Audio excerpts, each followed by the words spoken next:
লাইনি বাঁধানো আছে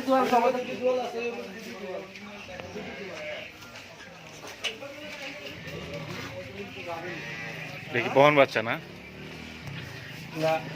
245 লাখ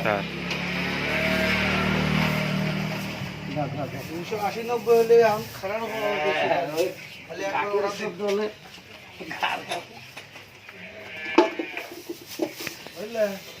মোবাইলটা খালি মনে হয় একবার অর্ডার দিতে গরুটা বেশি গেল দেখতে কতটুকু ধরতেছি